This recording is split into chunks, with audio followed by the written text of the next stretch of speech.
상파의 아침마당이라고 하는 프로그램을 아시죠? 거기에 아주 고명하신 목사님께서 출연을 하셨습니다. 그 방송에서는 그분을 왜 그렇게 했는지 모르겠어요. 교회 나가지 말라는 괴짜 목사님이라는 그 타이틀을 붙여주셨어요. 그러자 어느 신문에서는 또 잽싸게 그분의 발언을 소개하였는데, 내가 그 기사를 읽고 참 굉장히 오해를 많이 하고 상처를 많이 받았습니다. 교회에 열심히 나가는 게 구원받는 것과 상관없을 수도 있다. 물론 본질적으로 그렇게 말할 수는 있겠죠. 예수님 만나야 구원받는다. 교회 열심히 나간다고 구원받는 게 아니다. 교회 가는 것으로는 불충분하다. 예수님은 교회 다니라고 하는 게 아니다. 사람들이 교회다. 예수님과 함께 이 세상을 살만한 세상으로 만드는 공동체가 바로 교회다. 교회만이 사사로운 이익, 내 이해 관계를 추구하는 사람과는 상반된 삶이다. 그분은 또 이런 말을 직접 하셨습니다. 목사 설교는, 요즘 성도들이 목사 설교는 많이 듣는데 예수님 설교는 안 들어요.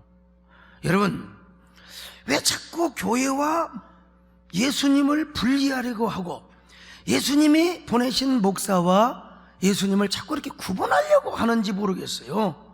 그러자 신문기자는 그 목사님의 말씀 앞뒤를 다 빼버리고 자기식으로 이렇게 재해석을 해서 이렇게 기사를 써놓은 것을 봤어요. 제가 처음에는 아주 그냥 깜짝 놀랐습니다. 사실 종교라는 전체가 마일리지 시스템이다. 착한 일을 하면은 마일리지가 쌓이는 거다. 지금은 이코노미 타지만 정말 많이 타서 마일리지 쌓으면 퍼스트 클래스도 탈 수 있다. 그런데 예수님은 그 마일리지는 소용이 없다고 한다. 그 마일리지는 자신을 위해 쌓은 것이다. 땅에서 소용이 있지 하늘에서 무슨 소용이 있겠는가. 예수를 만나 함께 가면 된다. 어떤 종교 통합을 하더라도 마일리지 교환 시스템을 만들자. 불교, 무슬림이 쌓는 마일리지 다 똑같다.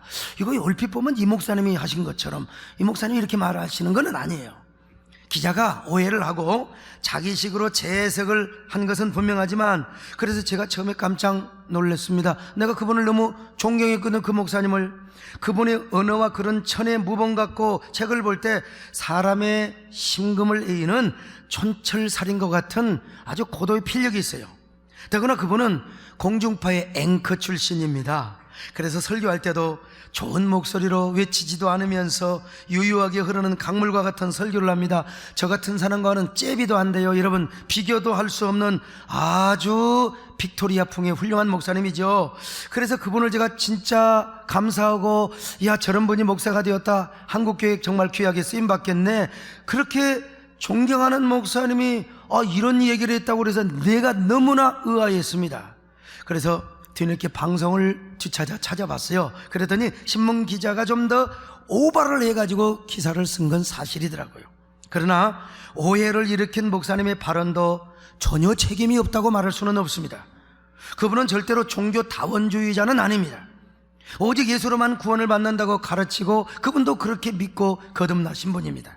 그러나 교회론에 관한 한 정통교회론을 말씀하지 않으셨어요. 사실 그분은 강남에서 목회를 하시면서 많은 교인들에게 존경과 사랑을 받는 분입니다.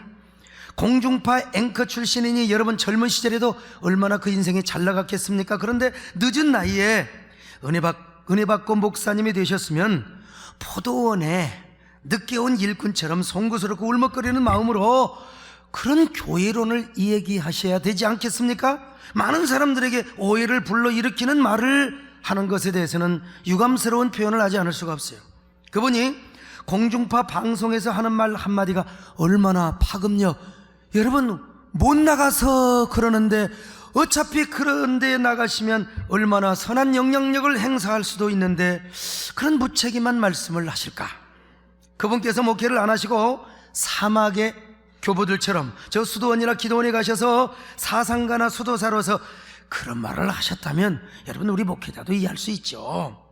여러분, 신학에 있어서요, 기독론 그리고 구원론 다음으로 중요한 게 교회론입니다. 여기 우리 조직신학 교수도 계시지만은요, 교회론이 바로 서야 건강한 성도가 서게 되고 그리고 건강한 교회를 이룰 수가 있는 것입니다. 다행히 그분께서는 그래도 동성애를 죄라고 말씀하셨어요. 그리고 동성애를 치유할 수 있는 길은 오직 기독교인인 뿐이라고. 여러분 할렐루야입니다. 이 발언은 아주 잘하셨고 제가 굉장히 감사하게 생각을 했습니다만은, 그러나 그분이 방송에서 교회론에 관한 하는 신흥교회 내지는 변형된 교회론을 이야기하셨어요. 그래서 제가 가슴이 아프고 한편으로는 거룩한 의분도 일어났습니다. 그분 역시 시대의 트렌드와 포퓰리즘에 편성한 것은 아닌가. 하나님과 교회보다는 대중들로부터 받을 박수와 갈채를 의식한 것은 아니셨는가, 이런 생각도 제가 한번 해봤지요. 물론 목사가 그런 얘기를 하면 대다수의 많은 사람들이 박수 갈채를 쳐주게 되어 있습니다. 목사가 교회를 안 나와도 된다? 안 그래도 교회에 다니고 싶지 않는 사람들, 특별히 우리 남자 성도들, 요집 사람에게 끌려 나온 사람들 말이요, 제가 다음 주는 우리 가정에서 예배 드리겠습니다, 교회 문 닫겠습니다, 그러면 속으로 놀렐루야 그럴 겁니다. 우리 목사님 멋있다고 말이죠. 사실 그 목사님의 말씀이 현대 트렌드에 부합한 것은 사실입니다. 그러나 성경이 말씀하는 바는 아니라고 믿습니다. 저는 옛날에는 서바이벌 시대였습니다. 그래서 목회자들도 죽느냐 사느냐 생존형 목회를 했습니다. 다시 말하면 타이거 스타일로 목회를 했습니다. 성도들도 교회를 위해서 허리띠를 졸라매고 죽기 살기로 봉사했습니다. 교회 떠나면 죽는 줄 알았어요. 은혜도 죽기 살기식으로 받았어요. 근데 요즘은 스칸디 시대가 되었다고요? 저 스칸디나비아에 있는 북유럽 사람들처럼 삶을 관조하고 엔조이하며 여유있게 살려고 해요. 그래서 공동체보다는 각자의 삶, 스타일, 자신의 정체성, 이걸 굉장히 중요하게 생각을 하죠. 그러다 보니 요즘은 교회의 전통이나 성경의 가르침보다는 자기 생각이나 철학, 시대의 흐름, 트렌드를 따라서 자기 소견대로 살려고 하는 거, 이게 사사기의 삶이 아니고 무엇이겠습니까?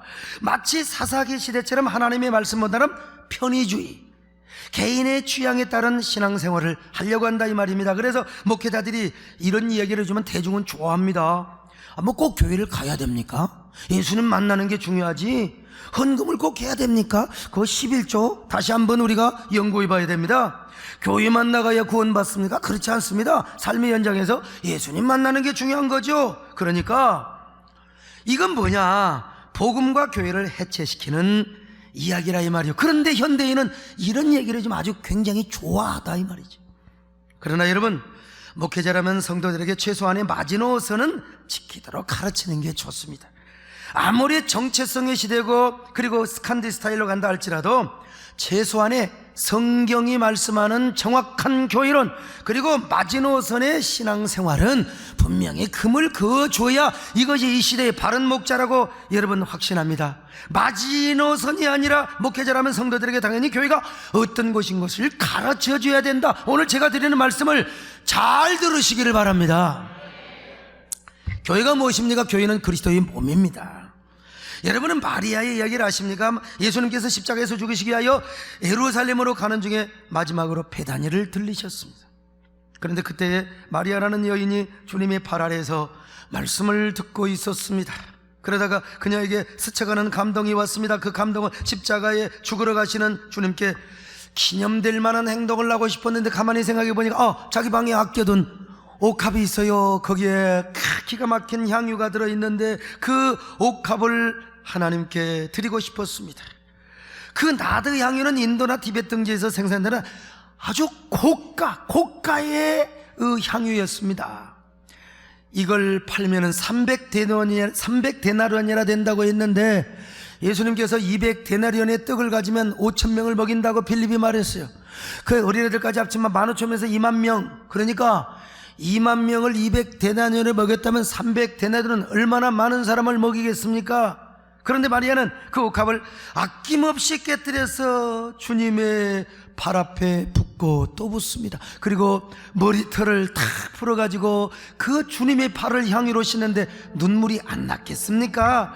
그래서 그녀의 머리털로 주님의 발을 씻길 때 향유와 눈물이 아마 범벅을 하였을 거예요. 하나님의 아들이신 예수님께서 이 땅에 사람으로 오셔서 우리의 죄를 위하여 십자가에 죽으러 가시다니, 하나님의 사랑이 얼마나 크단 말인가, 하나님의 은혜가 얼마나 값지단 말인가.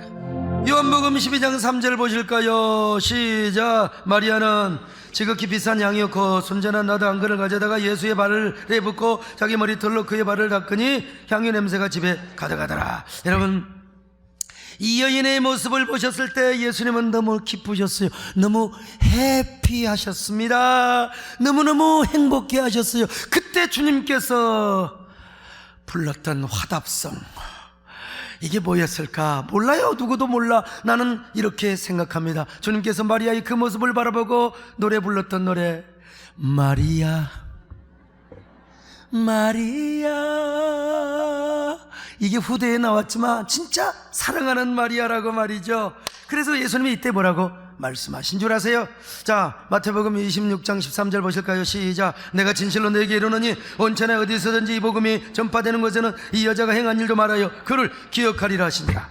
여러분, 온 천하의 복음이 전파되는 곳마다 이 여자의 행한 일도 말하여 그 여자의 행한 일을 온 천하의 사람들이 기억하도록 하라는 것입니다. 여러분, 십자가의 복음만 전파하지 말고 이 여자의 헌신도 말하라는 거요. 지역교회 목회자들이요. 왜 그러라고 하셨을까요? 복음이 전파되는 곳에는 주님의 몸된 교회가 세워지기 때문입니다. 자, 주님의 몸된 교회가 세워지면 일꾼이 세워지요. 근데 그 일꾼은 어떤 사람이 되느냐? 마리아 같아야 된다는 거요. 마리아 같은 일꾼이 되시기를 바랍니다. 마리아는 주님의 말씀을 들어서 은혜 받은 여자요, 울렁거리는 창의적 감동으로 여러분 주님의 발 아래 옥합을 깨뜨렸던 여인입니다. 그래서 그 유명한 이상근 박사님은 이 여자를 발 아래 성도라고도 하기도 하고요, 어쨌든 여러분들 옥합을 깨뜨렸던 옥합의 성도라고 하기도 합니다. 옆 사람하고 인사 좀 합시다. 어쩌면 그렇게 마리아처럼 생기셨습니까? 마리아는 될지언정 마돈나는 되지 마시길 바랍니다. 마리아가 되시기를 주의 이름으로 축원합니다. 여러분, 주님께서 얼마나 기뻐하셨으면 이렇게 말씀하셨을까. 그런데 그렇게 기뻐하시던 예수님께서 십자가에 죽으시고 부활 승천하시면서 당신의 또 하나의 몸을 이 땅에 남겨놓고 가셨으니 그 몸이 무엇이냐? 교회입니다. 교회. 그래서 성경은 뭐라고 말합니까? 주님과 교회를 떨어뜨린 게 아니라 여러분, 교회는 주님의 몸된 교회라는 거예요. 그래서 교회는 이 땅에서 가장 영광스러운 공동체입니다. 아무리 적은 교회, 첫 교회, 아무리 적은 미자립 교회라 할지라도요, 교회는 영광스럽습니다.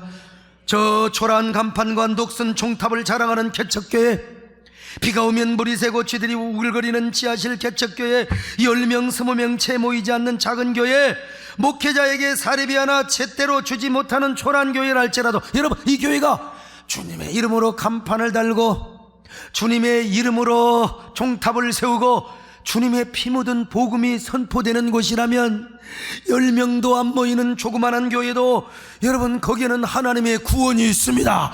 하나님의 축복이 있습니다. 하나님의 은혜가 있습니다. 그러니까 교회가 영광스러워요. 왜 이런 교회를 떠나요? 이런 교회는 가까이 해야지요.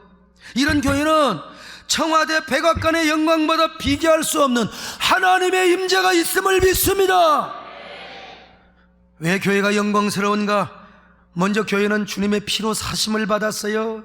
주님의 교회야말로 주님의 피로 샀어요. 피로 세웠기 때문이죠. 자, 사도행전 20장 28절 보실까요? 시작. 하나님이 자기 피로 사신 교회를, 하나님은요 천지 만물을 말씀만 만들어 지었습니다. 우리 하나님께서 아들 독생자를 보내가지고 야 세상을 창조했다 아니에요. 이미 지어놓은 창조물이 이미 이 세계가 타락을 하여서 교회를 통하여 세상 만민을 구원하기 위하여 여러분, 하나님이 자기 희생으로 하나밖에 없는 아들 예수 그리스도, 그분을 희생시켜서 여러분을 구원하여 주시고 교회를 세우셨음을 믿습니다. 이 땅에 어떤 기관도 예수의 피로 세웠다는 기관이 없어요. 그 희생의 피로 세워진 새로운 형태의 하나님의 성전, 이게 교회입니다. 교회. 그러니까 교회가 얼마나 영광스럽고 고귀하며 가치 있는 기관입니까? 이 땅에서 가장 고귀한 기관이요, 영광스러운 공동체라고 할 수 있는 거예요. 어떤 사람은 목사님, 교회는 사람입니다. 사람입니다. 건물은 아닙니다. 그러나 사람이 구원받으면 예수 그리스도 이름으로 모여진 상태, 이게 교회입니다. 여러분, 이걸 위해서 건물이 있는 거예요. 교회는 각자의 사람을 말하는 게 아닙니다. 여러분, 모임 집합체 그리스도 안에서. 또 교회가 영광스러운 것은 교회만이 이 땅에 참 생명과 구원을 공급해 주는 것이기 때문에 그렇습니다. 이 땅에요, 많은 종교가 있습니다. 물론 수많은 종교도 악을 가르치라고 하잖아요. 선을 가르치라고 합니다.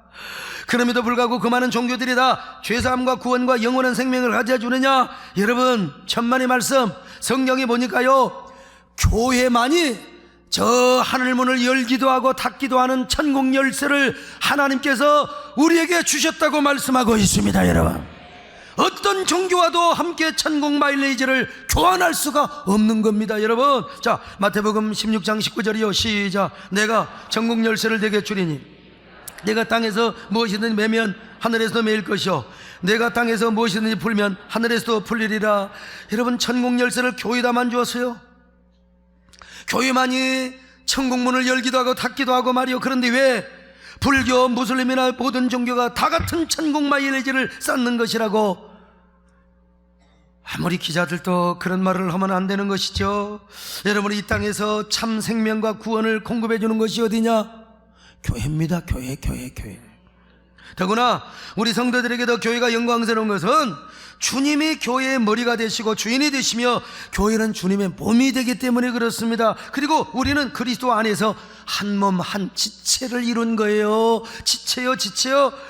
그러니 여러분, 우리는 교회를 떠나면 안 돼요. 교회가 영광스러운데 왜 떠납니까? 아무리 우리가 주님을 만나도 만날수록 교회로 나와야지요. 여러분요, 자, 에베소 1장 22절 시작. 그를 만물 위에 교회의 머리로 삼으셨느니라. 교회는 그의 몸이니, 교회는 그의 몸이요, 그리고 만물 위에 교회의 머리로 삼은 누가요? 예수 그리스도요. 자, 고린도전서 12장 12절 시작. 몸은 하나인데 많은 지체가 있고 몸의 지체가 많으나 한 몸임과 같이 그리스도도 그러하니라. 자, 그렇다면 포도나무 가지가 말라 죽는 것처럼, 포도나무가 잘려버리면 말라 죽는 것처럼, 여러분, 몸된 교회에 지체된 우리도 교회를 떠나면 죽습니다. 이게 정통 교회론이 가르치는 성도의 신앙생활입니다. 그런 의미에서 장로교의 창시자요, 종교개혁의 창시자인 우리 모든 장로교인들이 예수님 다음으로 존경하며 사랑할 그 가르침을 따르는 칼빈 선생님이 계세요. 이 존 칼빈은 뭐라고 하냐? 교회는 모든 신자들의 어머니라고 이야기를 했어요. 어린아이는 엄마를 떠나면 죽어요. 물론 살 수 있겠죠. 프랑스에 늑대 소년도 있고 말이죠. 늑대의 소굴에 가서 살 수 있어 늑대젖 먹고. 그러나 그건 인간이 아니죠. 살한다 하더라도 버림받은 고아가 되고 어둠의 자식이 되는 거예요. 그래서 유명한 교부 터툴리안은 더 극단적인 얘기를 했습니다. 교회 바깥에는 구원이 없다고.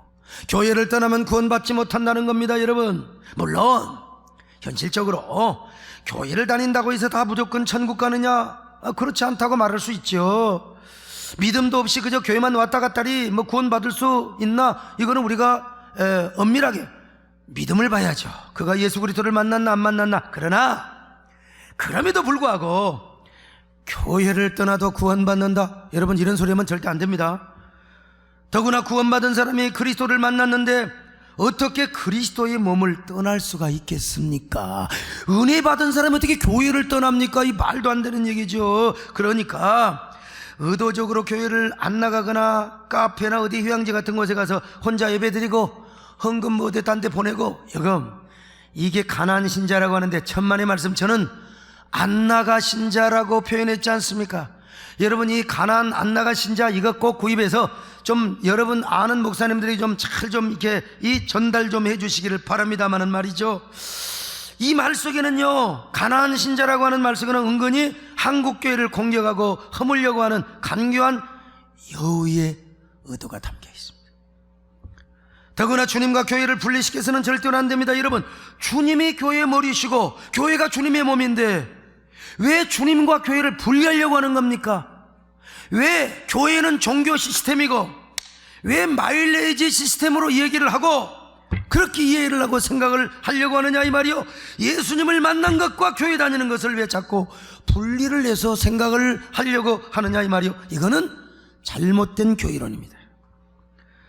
아무튼 누가 뭐라 해도 교회는요, 영광스럽고 복된 공동체일 뿐만 아니라 이 시대의 유일한 희망입니다. 교회를 통해서만이 생명과 구원이 흘러갈 수 있고 진정한 복이 흘러갈 수 있단 말이죠. 그래서 노벨 경제학상을 받은 캠브리지 대학의 아마르티아 센 교수의 주장대로 우리나라도 교회가 조국 근대화의 정신적 기초와 성장 동력이 되었습니다. 여러분, 어떤 종교는 가는 곳마다 가난하게 만들어요. 어떤 종교는 가는 곳마다 막 테러를 일으키고 말이죠. 그러나 교회는 가는 곳마다 복을 전달하고 구원과 생명을 주었다 이 말입니다. 특별히 우리 한국이야말로 일제 36년과 6.25 전쟁의 폐허 속에서 대한민국을 살리고 지키는 정신적 기초와 성장 동력이 되었지 않습니까? 아멘. 봉건적 폐쇄 사회 속에 문맹 퇴치, 여성 인권 신장, 국민 보건, 민주적 자유와 평등의식을 심어준 종교가 뭐냐? 여러분, 교회요. 기독교예요. 기독교. 그래서 3일 천하로 끝나버렸던 저 개화파 김옥균 선생님, 여러분, 이분은 정말로요, 종교는 개인적으로 불교였지만 이 나라를 살리는 종교는 기독교밖에 없다는 거예요.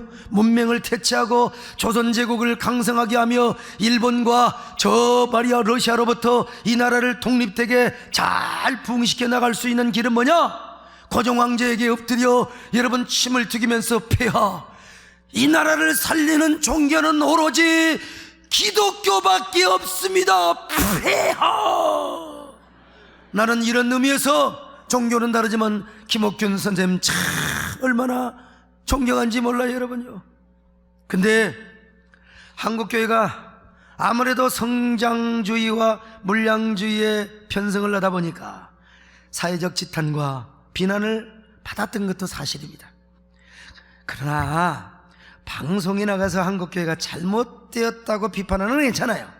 원래 성경이 말씀하는 원형의 교회, 특별히 사도행전이 말씀하는 바로 그 교회, 이 원형교회는 사실 우리 한국교회 모습과 다르다. 그러니 교회, 우리 한국교회가 원형교회로 바로 그게 종교개혁의 시대로 가야 한다. 여러분, 그러려고 오늘 저녁에 우리는 종교개혁 실천 대성회를 하지 않습니까? 여러분, 이런 말을 하는 괜찮아요. 우리도 그래서 같이 자성해야죠. 그러나 여러분, 공중파 방송에서 교회 열심히 다닌다고 해서 구원받는 건 아니다, 이렇게 이야기를 하면 오해 소지가 있을 수. 그러면 뭐 그냥 나도 안 다녀볼지, 그럼 되겠습니까? 이런 말이야말로 지금도 지하 상가나 상감벽지 그리고 낙도 같은 섬에서 피눈물을 쏟으며 할머니, 할아버지 한 명 더 교인 얻고 그들을 전도하려고 애타게 목회하는 그러한 가난한 목회자들의 가슴에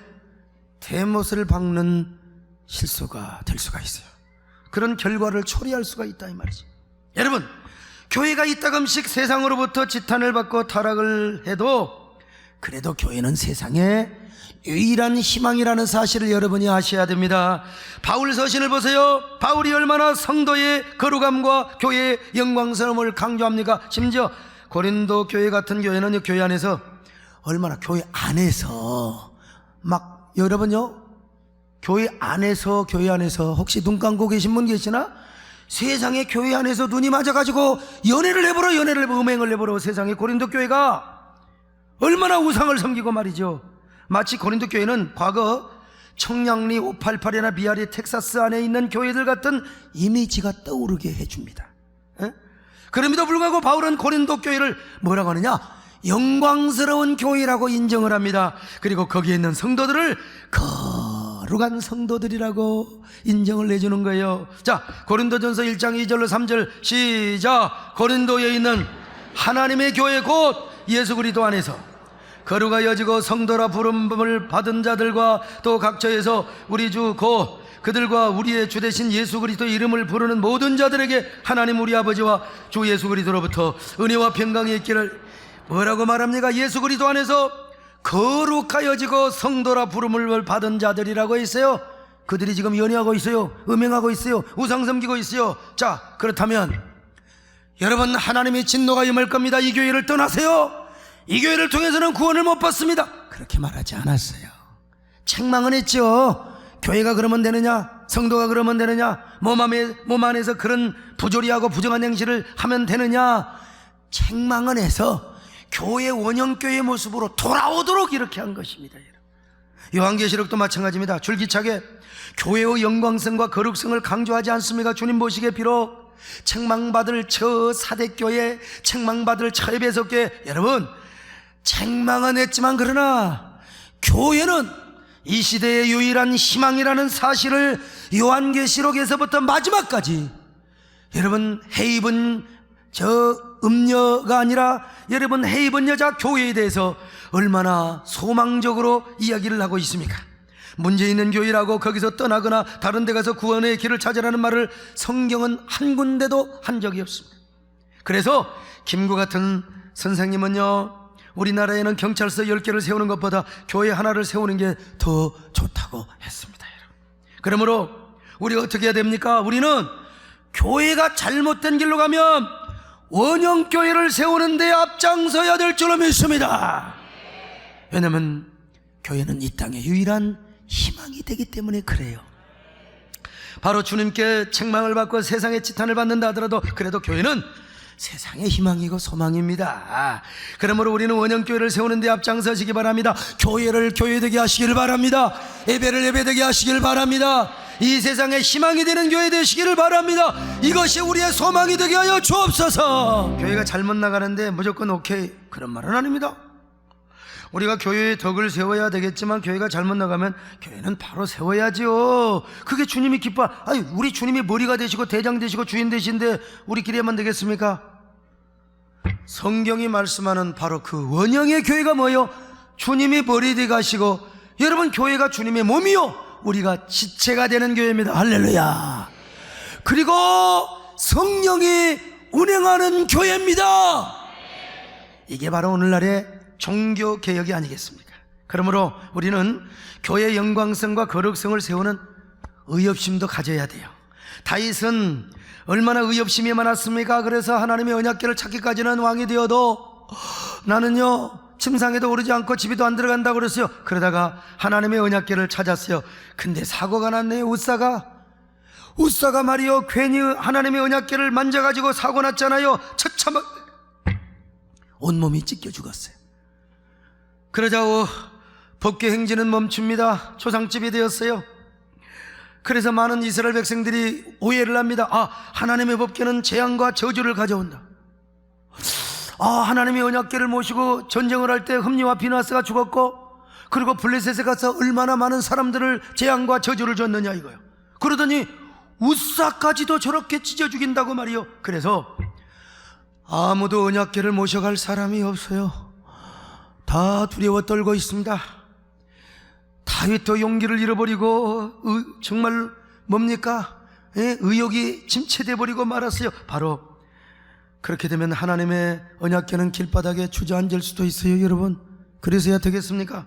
자, 이럴 때 오베데돔이 언약궤의 영광성과 거룩성이 땅에 떨어지는 모습을 보고, 왕이여, 제가 모셔가겠습니다.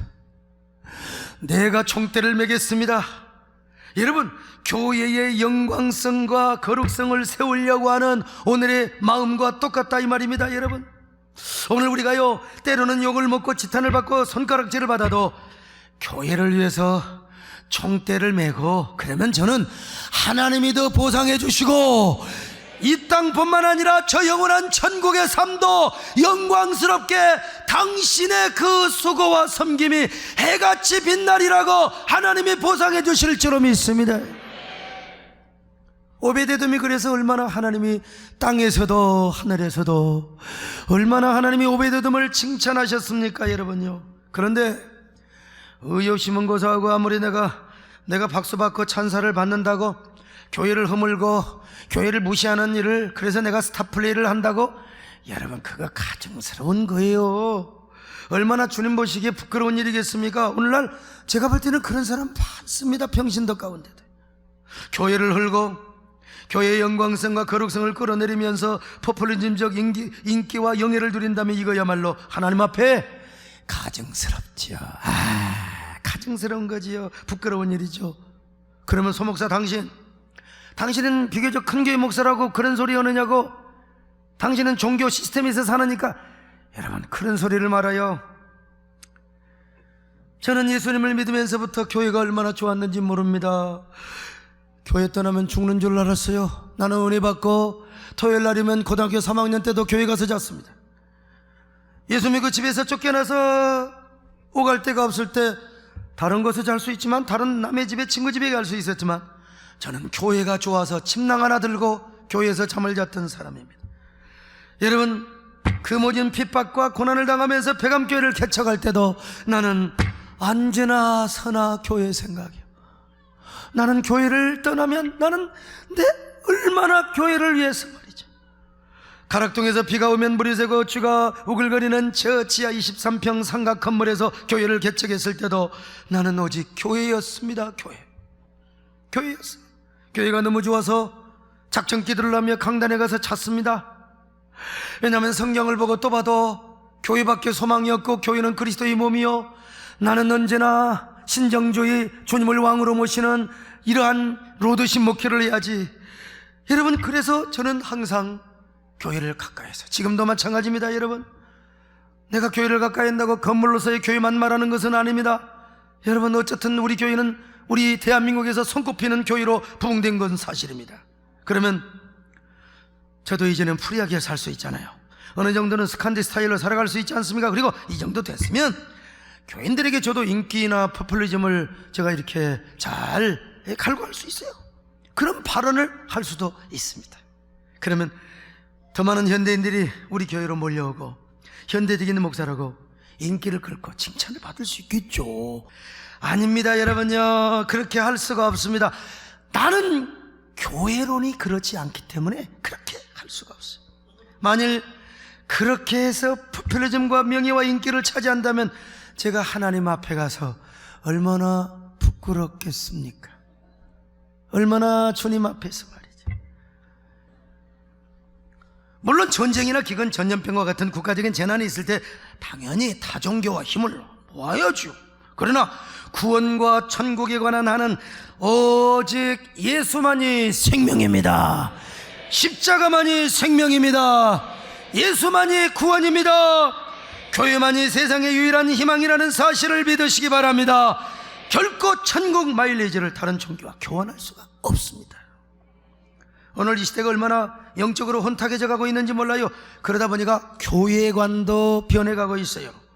정통교회, 여러분, 정통교회는 복음과 진리 그리고 성령과 하나님 나라 위에 세워진 교회입니다. 정통교회는. 그러므로 사람들이 정통교회론에 의해서 목회를 하고 신앙생활을 해야 되는데 요즘은 교회관이 달라져 가고 있어요. 이상하게 변형교회가 생겨나고 있는데, 변형교회는 뭐냐? 정통교회론에 반해서 하나님 중심보다는 시대의 트렌드에 지나치게 편승하고 휴머니즘의 중심이 된 교회라고 할 수 있어요. 여기는 약간의 네오막시즘의 사상도 들어가 있어요. 이런 교회 목회자는 복음이나 진리를 선포하지 않고 개인의 힐링이나 치유, 어루만짐의 메시지만 전하려고 합니다. 그리고 교회를 안 나와도 된다고 가르칩니다. 교회에 나오는 것보다 더 중요한 것은 현장에서 예수님을 만나는 것이 중요하다. 물론 극단적으로 어느 한편에서 그렇게 이야기할 수도 있겠죠. 그러나 우리가 공식적으로 그렇게 말해서는 안 돼요. 공적으로. 여러분, 교회가 주님의 몸이고 교회의 머리가 주님인데 어떻게 예수님과 교회를 분리하려고 하느냐 이 말이, 이거는 잘못된 시도다 이 말이죠. 그 다음으로 신흥교회가 생겨나고 있어요. 주일날 다방을 빌려서 예배를 드리고 흩어진다든지 카페를 빌려서 예배를 드립니다. 일명 카페교회, 다 수입된 이머징 교회의 한 부류라고도 이야기할 수 있습니다. 여러분, 물론 복음을 전한다는데 복음을 전하는 형태가 무엇더면 어떻습니까? 찾아가서 복음을 전해야죠. 그러나 그들이 복음을 바로 받았으면 교회가 어떤 것인가를 가르쳐줘야죠. 그리고 올바른 교회는 세워야 되지 않겠습니까?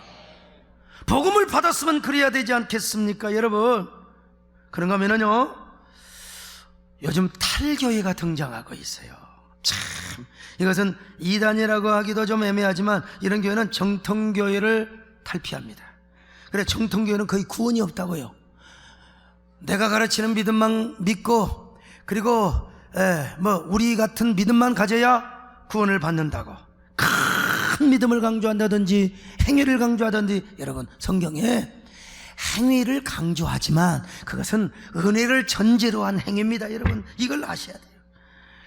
그러니까 이런 사람들은 보면은 기성교회의 교회는 거의 구원이 없다, 큰 믿음을 가져야 된다는 거예요. 그러나 다행인 것은, 한쪽을 강조한 것은 좀 그렇지만 다행인 것은 그래도 본인이 교주라고 하지 않고, 그리고 본인이 보혜사라고 하지 않아요. 다 통성애도취라고 말하고 음주 문제 똑같은데 한쪽을 강조해. 그래서 어떤 교단에서는 막 이단으로 정죄하는데 우리는 그러지 말자. 그분이 예수를 가르치고 그분이 성경을 가르치는데 한쪽으로 치우쳐서 그러는 거지. 자, 이런 교회를 뭐라고 그러냐? 정통교회가 아니라 탈교회다. 이렇게 교회 성장학자들이 구분을 짓는데, 근데 지금은 우리 한국교회가 탈교회는 별로 없지만 너무나 많은 교회가 신흥교회로 자꾸 이게 이 방향을 그쪽으로 잡습니다. 신흥교회와 변형교회 사이에 있는 교회들이 많이 있다는 사실. 이런 목사님들은요, 동성애도 인권이라고 그러면서 사람이 다 평등하게 살아야지. 아니, 목사님이 돼가지고 텔레비에 나와서 그렇게 말을 하는 사람이 있어요? 여러분, 이거는 휴머니즘이 중심이 된 것이지, 우리는 교회가 성경 위에 기초해야 될 줄은 믿습니다. 복음과 진리 위에 서 있어야 돼요. 아멘. 우리는 하나님의 뜻을 따르고 하나님의 말씀을 따라야죠. 여러분, 이렇게 가다 보면요, 교회도 메시지도 신흥교회 쪽으로 갑니다. 그러다 보면 결국은 교회가 탈교회화 현상을 일으키게 되는 거예요. 탈교회화. 제가 신학교 다닐 때는요, 파라처치라고 하는 CCC, 내비게이터 이런 단체들이 많았어요. 그래서 자꾸 탈교회 현상을 일으켰어요. 선교단체들이. 교회와 상관하죠. 복음만 전하면 된다고. 여러분, 그러나 지금은 그렇잖아요. 대부분이 다 교회 안에 들어왔어요. 좋은 현상입니다. 그런데 왜 기존 교회가 변형교회 스타일로 가려고 하느냐 이거요. 왜 신흥교회와 탈교회로 가려고 하느냐 이 말이에요. 여러분, 이게 대중이 원한다고 그렇게 따라가서는 절대로 안 됩니다. 여러분, 우리는 언제나 아무리 문제가 있어도 교회만이 주님이 세우신 유일한 단체라는 사실을 알고, 교회 다닌다고 다 구원받나? 예수님을 만나는 게 중요하지? 교회를 안 나와도 된다. 여러분, 이따위 식으로 여러분들이 전도를 하거나 그런 말을 하지 마시길 바랍니다. 언제나 교회가 잘못되어도 교회는 종교 시스템으로 보지 말고 어떻게 하면 예수님의 몸으로 만들 것인가, 어떻게 하면 원형의 교회로 돌아갈 것인가, 여기에 앞장서는 여러분 되시기를 바랍니다. 그리고 행여라도 교회를 밟고 여러분들이 명예와 또한 박수와 갈채를 받으려고 하지 마시고, 내가 교회를 위하여 총대를 메고 욕먹더라도 교회를 세우는 일에 앞장서시기를 바랍니다. 하나님이 시대의 보석으로 축복해 주실 것입니다. 보석 같은 존재로 사용하여 주실 것입니다.